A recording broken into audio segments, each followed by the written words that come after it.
Saludos, vamos a tratar el empirismo con mi compañera Noemí Gautier y Raquel Meregildo, esta servidora. Inicios del empirismo.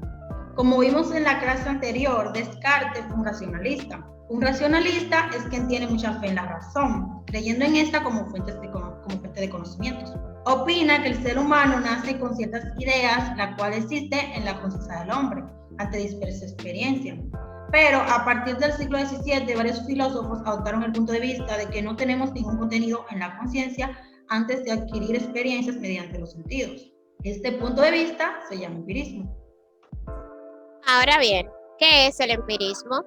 Como empirismo entendemos a toda filosofía según la cual el valor de nuestros conocimientos depende totalmente de la experiencia. A pesar de ser una respuesta a la filosofía moderna, el empirismo existió desde antes de la modernidad por autores que la defendían, entre ellos nuestro conocido Aristóteles. Finalmente se desarrolla a finales del siglo XVII y sobre todo en el siglo XVIII en Gran Bretaña. El empirismo moderno o empirismo inglés posee esta denominación porque cobra vida directamente de filósofos ingleses de la modernidad. Filósofos sobre los cuales tendremos la lupa de la curiosidad más adelante.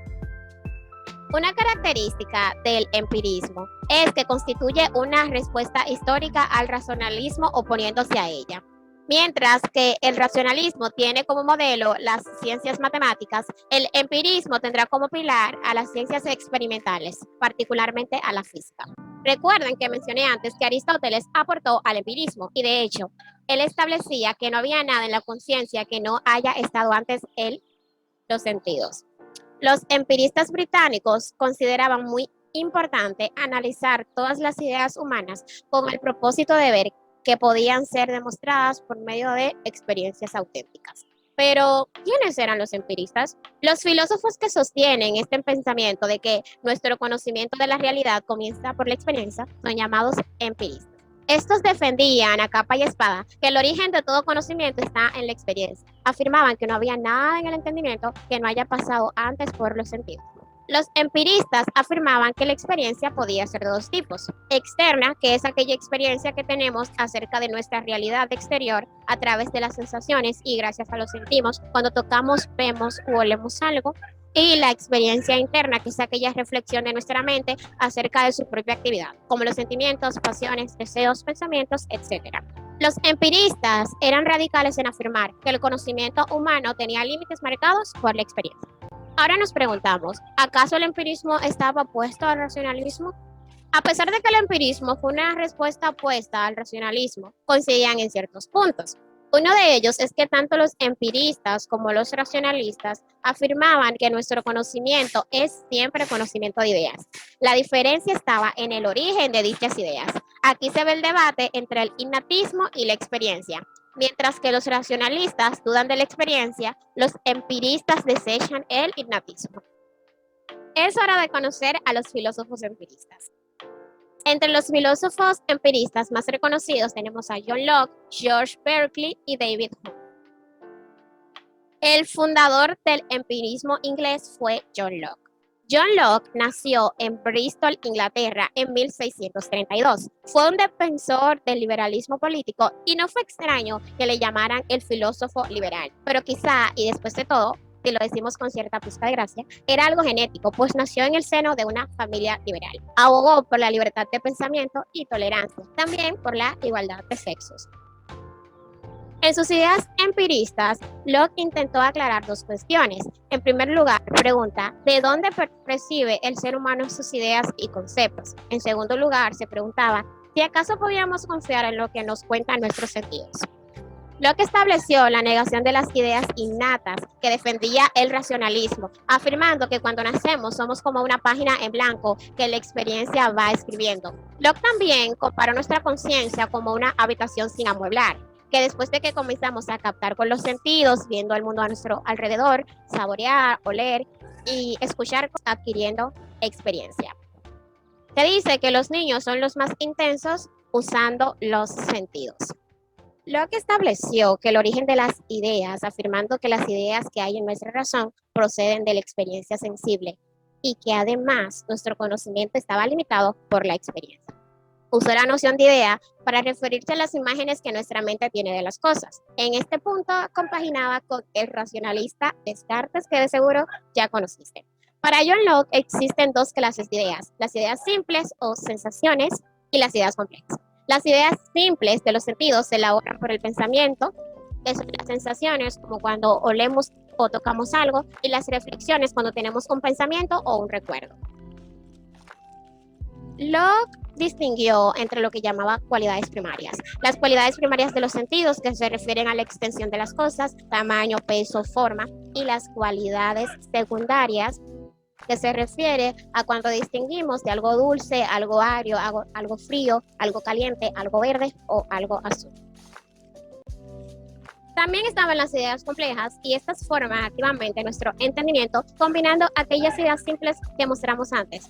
Como modo, esta es una manzana, sustancia que expresa las particularidades de una cosa, como esta manzana es verde, y relaciones que establecen la relación, como la manzana, el árbol. Es importante resaltar que todos no tenemos la misma percepción de las cosas, porque yo me puedo estar comiendo una manzana roja y decir que es deliciosa, pero tal vez a Juan le gusten más las verdes y no le parezcan tan deliciosas. Locke originó lo que llamó el conocimiento intuitivo y demostrativo, asegurando la idea de derecho natural, lo cual también es un rasgo racionalista. También pensaba que es inherente a la mente del hombre el pensar que hay un Dios. Opinaba que los hombres reconocían la existencia de un Dios y que esta idea desprendía de la razón humana. Berkeley. Otro filósofo empirista fue el irlandés George Berkeley. Fue un hombre profundamente religioso, que tal y como decía Agustín, puso la filosofía al servicio de la fe. Conocido como un mitad empirista y mitad místico, puso en evidencia algunas insuficiencias en la filosofía de John Locke. Ser es ser percibido. Sostuvo que la afirmación de Locke de que nuestras ideas representan una realidad totalmente diferente de ellas mismas es indemostrable. Para ver que las cosas solo existen como ideas de una mente que las percibe, la mente humana y Dios. Para ver que la única sustancia real es la espiritual, él afirmaba la existencia de dos realidades, pero que ambas eran espirituales, siendo Dios una infinita y el yo pensante o el alma otra finita. David Hume nació en Escocia, de la ciudad de Edimburgo, vivió del 1711 al 1776, estudió en el mismo colegio que Descartes. Su filosofía es considerada la más importante entre los empiristas. Esto se debe a que Hume inspiró al gran filósofo Immanuel Kant. Hume se crió en Escocia, fuera de Edimburgo. Su familia quería que fuera abogado, pero él dijo que sentía una resistencia inquebrantable hacia todo lo que no era filosofía e enseñanza. Vivió en la época de la Ilustración, al igual que otros pensadores como Voltaire y Rousseau. Su obra más importante fue Tratado de la Naturaleza Humana. Esta se publicó en el 1739, cuando Hume tenía 28 años, aunque a sus 15 años tenía una idea del libro. Su propósito central fue unificar todas las ciencias, lo mismo que intentó Descartes en su método. En resumen del compendio, Hume afirmaba lo siguiente: junto a la satisfacción de conocer lo que más de cerca nos concierne, es decir, a nosotros mismos, puede afirmarse con seguridad que casi todas las ciencias están comprendidas en la ciencia de la naturaleza humana y son dependientes de ella. Lo que quiere decir que la ciencia del hombre constituye lo fundamental en todas las demás ciencias. Es considerado que Hume tuviera fuertes sensaciones sobre cómo los niños perciben el mundo. Hume consideró una obligación el ordenar todos los conceptos y pensamientos confusos que habían inventado los hombres, ya que se hablaba y escribía con palabras muy viejas y anticuadas. Estas eran procedentes de la Edad Media y de los filósofos racionalistas del siglo XVII. Jung desea volver a la percepción inmediata del mundo de los hombres. Expresaba que ningún filósofo podrá llevarnos detrás de las experiencias cotidianas o dan reglas de conducta distinta a la que elaboran meditando sobre la vida cotidiana. Por ejemplo, en la época de Jung estaba extendida la creencia de que había ángeles, los supuestos hombres con alas. Para Jung, ángel es un concepto compuesto, contiene dos experiencias diferentes que no se unen a la realidad, pero en la imaginación del hombre han sido conectadas. Jung comprueba que el hombre tiene dos tipos de percepciones. Estas son impresiones, la inmediata percepción de la realidad externa, y ideas, el recuerdo de una impresión de este tipo. Por ejemplo, tenemos acá en la ilustración una impresión de sensación, el cual es un beso, y la idea es el recuerdo de ese beso, porque las ideas proceden de las impresiones. Otro ejemplo es que si te quemas en una estufa caliente recibes una impresión inmediata. Después puedes pensar en aquella vez que te quemaste, esa es la idea. Por lo tanto, la diferencia es que la impresión es más fuerte y viva que el recuerdo de la reflexión sobre el recuerdo. También Jung expresa que tanto una impresión como una idea pueden ser simples o compuestas. Jung decía que podemos componer ideas sin que estén compuestas así en realidad. De esta manera surgen las ideas y conceptos falsos. Por ejemplo, el Pegasus, que es un supuesto caballo con alas, y como había mencionado anteriormente, el ángel, el cual es hombre con alas, y se juntan dos impresiones. Como todo un empirista, Jung negaba que poseemos ideas innatas, ya que para él todas nuestras ideas proceden de alguna impresión anterior que se quedaba como huella o copia de una impresión pasada. Y las ideas innatas son esas ideas que se encuentran dentro de nosotros y que son nacidas con nuestra conciencia.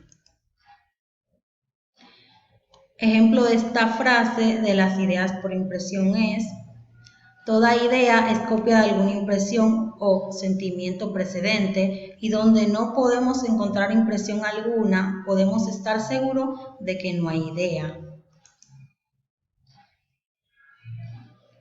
Jung muestra el lado radical del empirismo, expresando que una idea solamente es verdadera si procede de alguna expresión pasada. De lo contrario, es una idea carente de significado.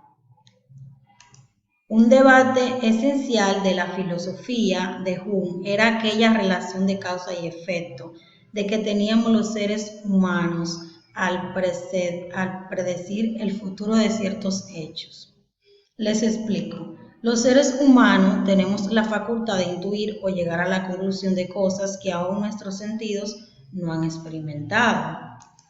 Cuando vemos caer la lluvia, inmediatamente sabemos que si salimos nos vamos a mojar, o si una olla está en el fuego, inmediatamente también sabemos que se va a calentar. Pero ¿por qué concluimos con tanta seguridad que en el futuro van a producirse ciertos hechos?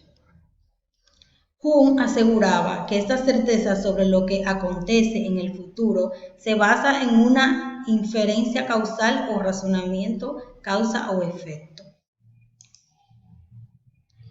La conciencia es una especie de teatro donde aparecen los distintos juicios sucediéndose los unos a los otros. Pasan, vuelven, se marchan y se mezclan en una infinidad de posturas y situaciones. Jung quiere decir que no tenemos ninguna personalidad detrás de esos juicios y estados de ánimos que van y vienen. Datos curiosos de Jung es que el análisis de Jung de la conciencia humana y su negación de admitir que los hombres tengan un núcleo de personalidad inalterable fue introducida casi 2500 años antes en un lugar del planeta muy lejano. ¿Pero por quién? Por Buda. Jung rechazó probar la inmortalidad del alma o la existencia de Dios. Jung era agnóstico. Es alguien que no sabe si existe un Dios. Hume rechazaba los milagros por no haberlos experimentado, pero no rechazaba de que pudieran suceder. Según Hume, un milagro es una ruptura con las leyes de la naturaleza, pero no tiene sentido decir que hemos percibido las leyes de la naturaleza. Espero que le haya gustado nuestra presentación y muchas gracias por su atención.